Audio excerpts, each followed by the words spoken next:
बच्चों, आज हम कबीरदास जी के जीवन परिचय के बारे में बात करेंगे। महान समाज सुधारक संत कवि कबीरदास जी हिंदी साहित्य के निर्गुण भक्ति काल के निर्गुण भक्ति शाखा के प्रतिनिधि कवि थे। महान समाज सुधारक संत कवि कबीरदास जी का जन्म सन 1398 ईस्वी को काशी के लहरतारा नामक स्थान पर हुआ था। ऐसा कहा जाता है कि कबीरदास की उत्पत्ति एक विधवा ब्राह्मणी के गर्भ से हुआ था। कबीरदास जी की माता के बारे में बताया जाता है कि वह एक विधवा ब्राह्मणी थी जो कि बाबा नरहरि दास की सेवा करती थी। बाबा नरहरि दास उस विधवा ब्राह्मणी की सेवा से प्रसन्न होते हैं और उसे पुत्रवतु होने का वरदान देते हैं, जिसके तहत बाबा नरहरि दास के वरदान के स्वरूप उस विधवा ब्राह्मणी को पुत्र रत्न की प्राप्ति होती है।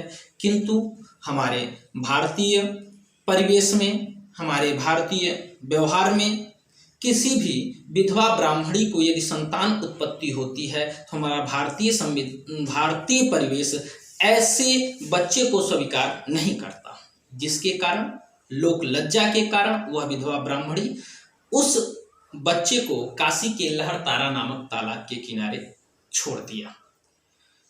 वहीं रास्ते से गुजर रहे नीरू और नीमा नामक दाम्पत्य जुलाहे ने बच्चे को देखा और बच्चे को उठा लाया, पालन पोषण किया और उस बच्चे का नाम कबीर रखा। पुनः ध्यान देंगे कबीरदास के जन्म के बारे में। सन 1398 ईस्वी या संवत 1455 विक्रम को। थोड़ा सा आइए सन और संवत के बारे में हम जानकारी आप लोगों को दे देते हैं। हो सकता है किसी बच्चे को हो या हो सकता हो न हो। इसमें क्या होता है कि सन 1398 ईस्वी, यदि आपको सन दिया है, सन के बाद आपको संवत ज्ञात करना है, तो ध्यान दीजिएगा। सन अगर सन पता है तो सन में यदि आप 57 प्लस करते हैं तो आपका संवत पता चलता है। क्या पता चलेगा इसके बराबर? आपका संवत। ठीक, आइए देख लेते हैं कब जन्म हुआ। यहाँ पे जो दिया जा रहा है 1398 ईस्वी प्लस कितना करना है आपको 57 यानी 57। इसमें जब आप 8 करेंगे तो ये आएगा आपका 1455 विक्रम। ये क्या होता है? ये संवत होता है जो कि हिंदू पाचांग के अनुसार चलता है, हिंदू सन के आधार पे चलता है। तो कहीं कहीं पे आपको ये किसी प्रकाशक की बुक में जन्म लिखा रहेगा सन में, कहीं पे आपको संवत में मिलेगा, तो इसमें कंफ्यूजन मत होइएगा, समय एक ही है। ठीक है ना। इस तरह से कबीरदास का जन्म 1398 ईस्वी या हम बोल सकते हैं संवत 1455 विक्रम को। कहाँ? काशी के लहरतारा नामक तालाब पे। वहां से नीरू और नीमा नामक दाम्पत्य जुलाहे ने उठा लाया, नाम कबीर रखा। कबीरदास समाज सेवा करते रहे और 13 वर्ष की अवधि में कबीरदास का विवाह लोई नामक कन्या से कर दिया जाता है, अर्थात कबीर की पत्नी का नाम लोई। कबीरदास गृहस्थ जीवन भी व्यतीत किए। गृहस्थ जीवन में कबीरदास के 2 संतानें उत्पन्न होती हैं, पुत्र का नाम कमाल और पुत्री का नाम कमाली पड़ा। इस तरह से कबीरदास की 2 संतानें। महान समाज सेवा करते हुए संपूर्ण जीवन कबीरदास ने अपना काशी में व्यतीत किया। तत्पश्चात भगवान ईश्वर के निराकार ब्रह्म की आराधना करते रहे जीवन पर्यंत और भगवान को भी एक कबीरदास ने एक चैलेंज जैसा किया।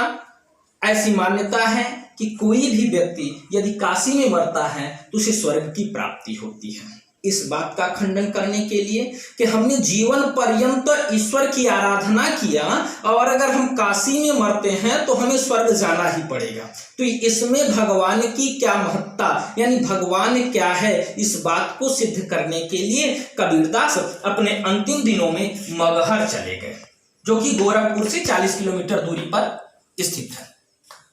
ऐसा कहा जाता है कि मगहर में मरने वाले को नर्क की प्राप्ति होती है इसी बात को सिद्ध करने के लिए, इस किंवदंती को असत्य करने के लिए कबीरदास जी मगहर चले गए और अपने अंतिम दिनों तक मगहर में रहे। और कबीरदास की मृत्यु सन 1518 ईस्वी या संवत 1575 ईस्वी, ये यदि आप ये कैलकुलेशन करेंगे तो यहाँ से 1518 के बाद आपका 1575 विक्रम संवत प्राप्त होगा इस कैलकुलेशन के आधार पे। तो पुनः अगर ईस्वी में देखेंगे जन्म ये, तो ईस्वी में मृत्यु ये।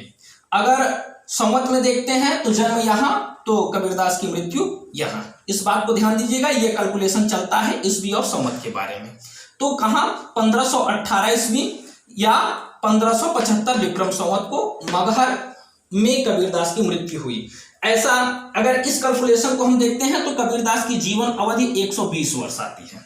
ये ध्यान दीजिएगा, ये बहुत अच्छी बात है याद करने के लिए। यदि आपको जन्म याद हो जाता है 1398 ईस्वी, 1398 ईस्वी में यदि आप 120 वर्ष की कबीरदास की जो जीवन अवधि थी उसको आप जोड़ते हैं तो कबीरदास की मृत्यु जो है 1518 ईस्वी आपके पास आएगी। यानी कबीरदास की जीवन अवधि कितनी थी? 120 वर्ष।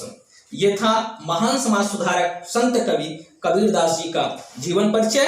अब अगले वीडियो में हम आपको कबीरदास की गुरु भक्ति के बारे में संबोधित करेंगे।